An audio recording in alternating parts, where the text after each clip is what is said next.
Hey guys, what's going on? This is Ladders to Nowhere, and today I am bringing some Far Cry 3 multiplayer gameplay. First, I'd like to say this is probably my first upload in 2 to 3 weeks, maybe. I haven't been really busy with the channel, and it's not that I don't want to do this channel or anything like that. I just the job I work with, holiday times, things like that. My girlfriend's job around holiday times, everything is just pretty hectic right now. I honestly haven't had free time to sit down and play too much, or if I did have time to play, I didn't have time to do, a video, make a video or anything like that. So if you do actually follow my channel, I'd like to apologize for the delay in uploads for a couple weeks. So that being said, this is my first match of Far Cry 3 multiplayer. It is the only match I played. I bought the game on Tuesday. I played through 3/4 of the campaign on Wednesday. That was the first chance I had to get to play. I had the day pretty much to myself, so I just sat down and played this all day. And then I finished it up this morning, Friday morning, the other quarter of the campaign. I have to say the campaign was a lot of fun. I think it was put together very well. I think the story was written well. All in all, I'm pretty happy with it.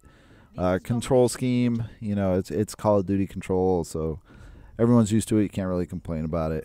But the visuals, the things in the campaign that make it Far Cry, really made it a good experience.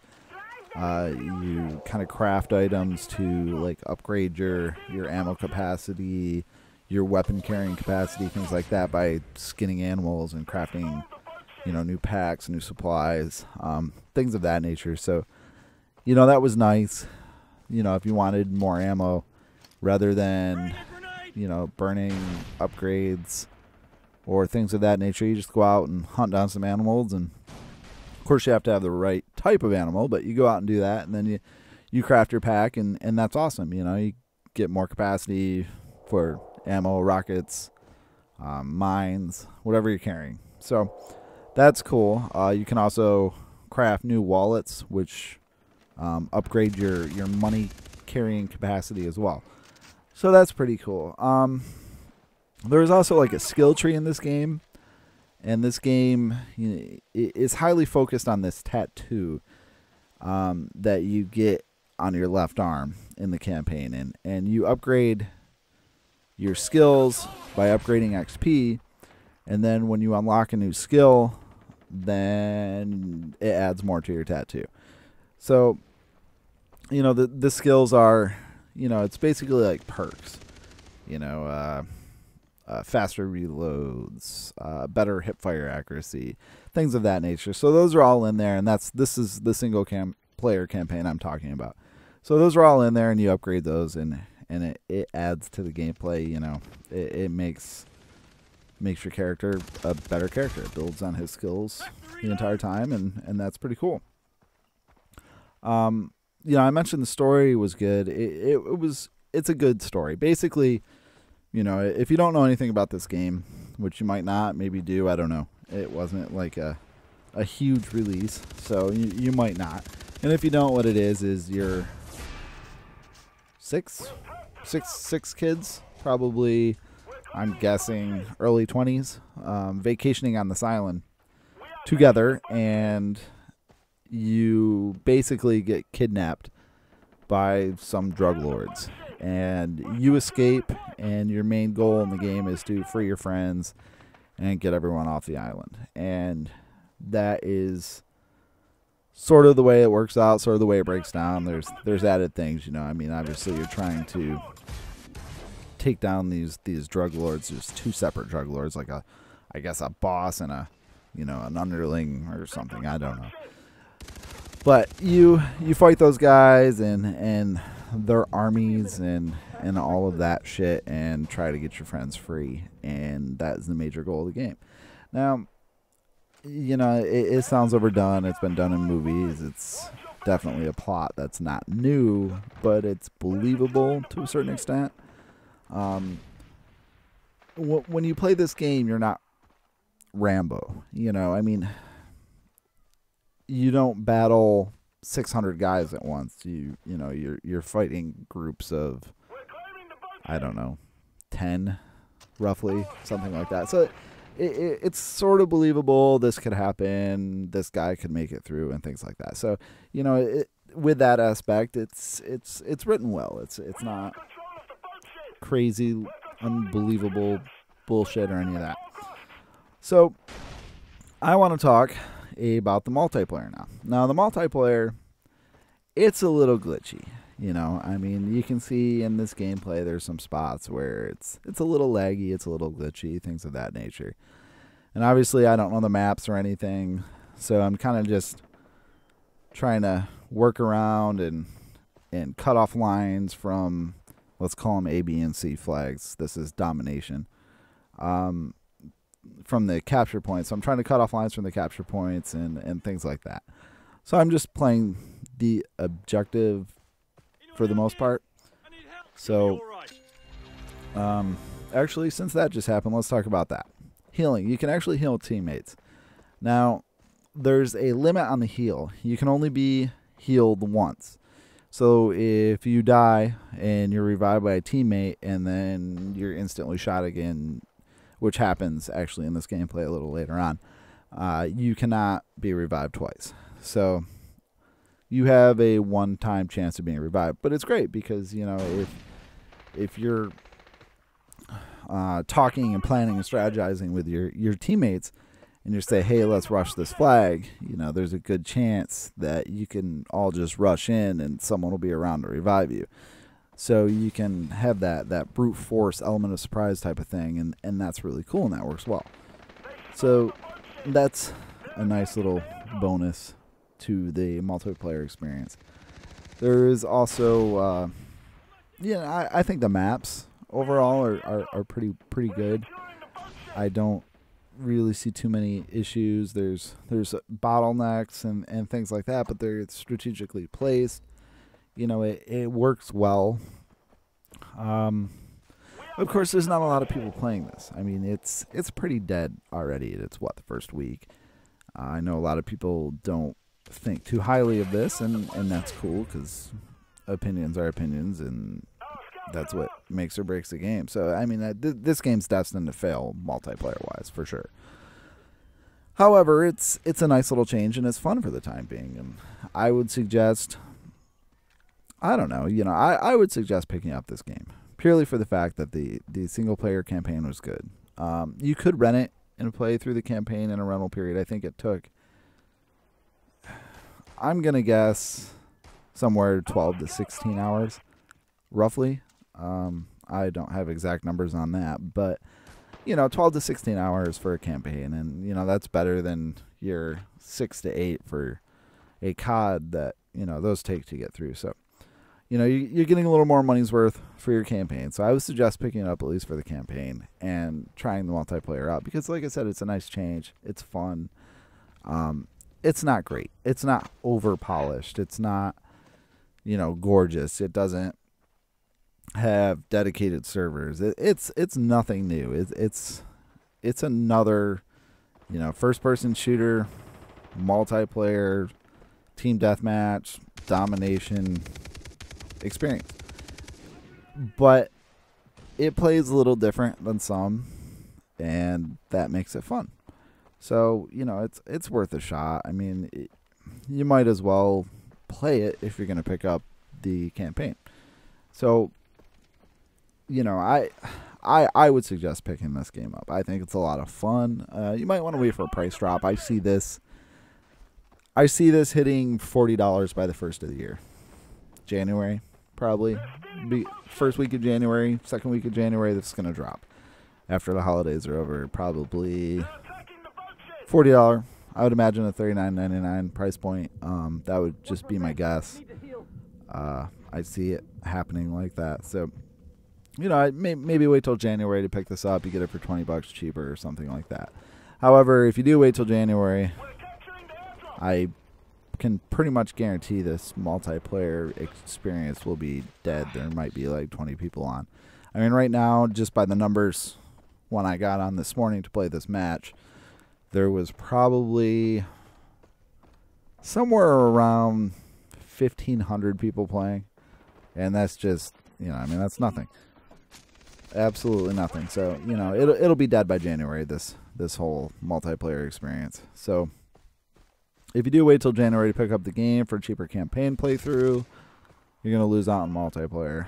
However, if this gameplay doesn't look overly exciting to you, then you're not really missing out in the first place.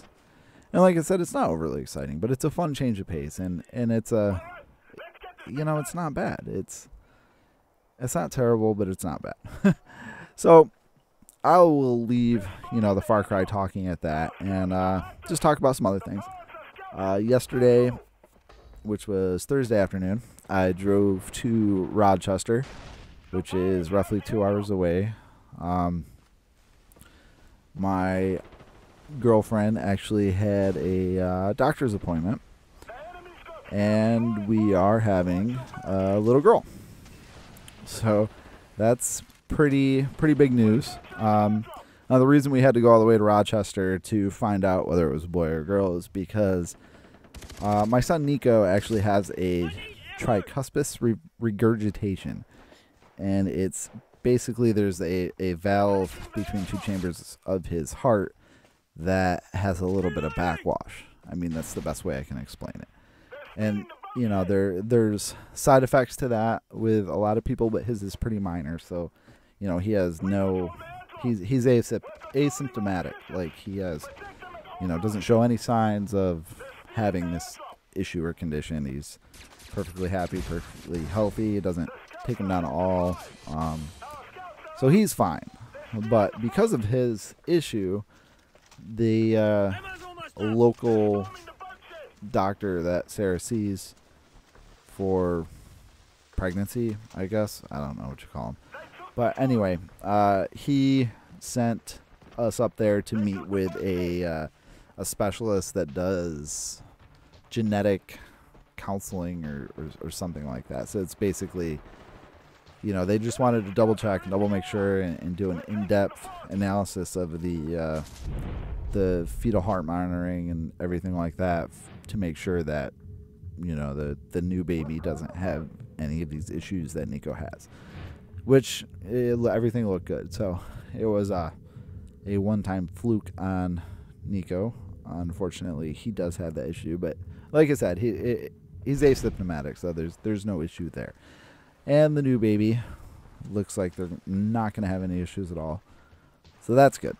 But because we had to wait till 20 weeks to do this, to go up there for that, we didn't know whether it was boy or girl until yesterday. So we are having a little girl, and thank God I'm not a paranoid asshole of a father, because I'm not the type of guy that's going to want to protect his baby girl and not let her near boys and anything like that. So I'm glad I have that going for me. There will be no issues there on my book. You know, some fathers are like, my kid's not dating until she's 20. You know, what the fuck ever. You know, you can't control your kids like that. I mean, you try to over, you know, protect your children and try to keep them sheltered and things like that. They rebel more. I mean, fuck, you know, I did it to a certain extent, although I wasn't really like sheltered but you know, my mom was pretty protective when I was little, and I think, you know, that causes a rebellious state, and it, you know, there's a reason people call Catholic schoolgirls whores. You know? They become whores because they're in this environment that, you know, you shouldn't do this and blah blah blah blah. It's a sin, and you know, when you force your opinions on people, the general reaction to that opinion is to have a varying opinion of your own. And I'm glad that I don't feel this need to force this macho dad bullshit onto the little girl. So I'm not really worried. I know some dads would be when they're having a girl. I am not. So a little rambling there, but you know, that's just how life is. You know, you force somebody to live one way, they're going to try to rebel and live another. And it's not just parenthood, it's everything. I mean, you know, if you have a dictator government, you know, that most people fear for their lives, and you know, fall in line and follow suit. However, you do have a rebellious group of rebel type people who want to uprise, and that's just, it's life. You know, you can't put a caged animals want to bite, I guess is what I'm trying to say. You know, you don't want to force someone to live a certain way. So yeah, I am not worried about it being a girl. I'm actually kind of happy because Sarah wanted a girl really bad, and you know, I did not want to have another little hellion on my hands as well. So it's hopefully going to be refreshing. However, I am not looking to, you know, forward to when she's like 15 and I have 2 PMSing women in the house. That is gonna suck. Also, I just want to clarify, I don't think every woman is a PMSing bitch. So please don't, you know, get offended by that statement. I'm just saying in general, it's going to be a little rough when they're both women and not, you know, a little girl and a woman. So I'll have my hands full, I'm sure. So, you know, that's some new, big, exciting news I thought I would just share. Whether you give a shit or not, you know, you heard my story. So that's pretty much it. Like I said, Far Cry 3 multiplayer is mediocre, but it's fun. I only played 1 match, so, you know, maybe I would have a better opinion later on. I don't actually know.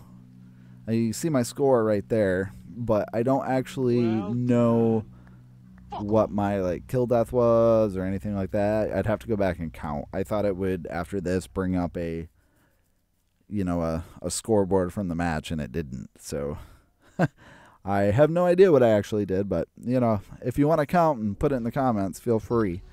But other than that, that was pretty much it. I hope you enjoyed the video, guys. Like I said, I'm sorry I haven't uploaded in a couple weeks, and I will try to be more active. It's still gonna be a little rough through the holidays, so you know, once January hits, I should be able to go back to 2 or 3 videos a week. But until then, you might only get 1 a week or every 2 weeks. So I am sorry about that. Have fun, guys.